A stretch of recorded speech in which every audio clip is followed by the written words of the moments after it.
واللہ ایک چیز کافی ہمارے دلوں کو پگھلانے کے لیے، آخرت جو آنے والی ہے، موت کو انسان بھول جائے، موت کے کٹھن مرحلے کو بھول جائے، قبر کی تنہائیوں کو بھول جائے، حشر و نشر کو بھول جائے، جہنم کے مختلف قسم کے عذابات کو بھول جائے، جن عذابات کا نقشہ کہ اللہ نے قرآن مجید میں کھینچا ہے، کوئی واقعی زندہ دل سے قرآن کو پڑھے گا، جہنم کے عذابات کا نقشہ جو کھینچا گیا ہے اور کتب احادیث میں سفر آخرت کے جن مراحل کی تفصیلات بیان کی گئی ہیں، انسانی دل پگھل جائے گا، لرزہ طاری ہو جائے گا، بدن پہ کپ کپی طاری ہو جائے گی۔ ایسی تفصیلات ہیں جو آنکھ بند ہونے کے بعد آنے والی ہیں۔ انسان جو تصور آخرت موت کو بھلا کے جیتا ہے، اس کا دل سخت ہو جاتا ہے۔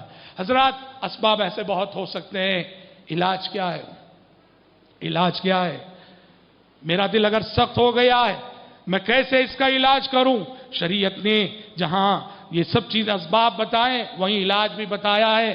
سب سے پہلا علاج شریعت یہ کہتی ہے کہ انسان اپنے سخت دل کو کثرت ذکر سے نرم کر سکتا ہے۔ کثرت ذکر، مداومت ذکر، اللہ تعالیٰ کا ہمیشہ سے ذکر کرنا، کثرت سے ذکر کرنا، زبان ہمیشہ ذکر الہی میں تر رہے۔ سبحان اللہ، الحمدللہ، لا الہ الا اللہ، اللہ اکبر، لا حول ولا قوة الا باللہ، سبحان اللہ وبحمدہ، سبحان اللہ العظیم، سبحان اللہ وبحمدہ، عدد خلقہ ورضا نفسہ وزنة عرشہ ومداد کلماتہ۔ ان جیسے بے شمار اذکار جو کتاب و سنت میں آئے ہیں، انسان کثرت ذکر کو زندگی کا مشغلہ بنا دے۔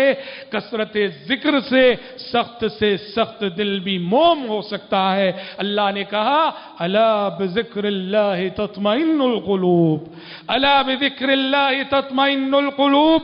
لوگوں سنو، یاد رکھو، اللہ کے ذکر ہی سے بے قرار دلوں کو قرار مل سکتا ہے، بے چین دلوں کو چین مل سکتا ہے، بے اطمینان دلوں کو اطمینان کی دولت نصیب ہو سکتی ہے۔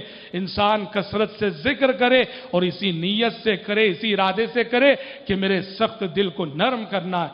اسی طرح سے حضرات، اخلاص نیت کے ساتھ واعظ و نصیحت کی مجلسوں میں حاضری دینا، اس احساس کے ساتھ کہ میرا دل سخت ہو چکا ہے، اسے نرم کرنا ہے، اسے پگھلانا ہے، اللہ سے توفیق کے طالب ہو کر اخلاص نیت کے ساتھ علم کی مجلسوں میں حاضری دینا، واعظ و نصیحت کی مجلسوں میں حاضری دینا، جہاں قال اللہ قال الرسول کی صدائیں بلند ہوتی ہیں، اس ماحول میں اپنے شب و روز کو گزارنا، یہ چیزیں بھی انسانی دل کو نرم کرتی ہیں۔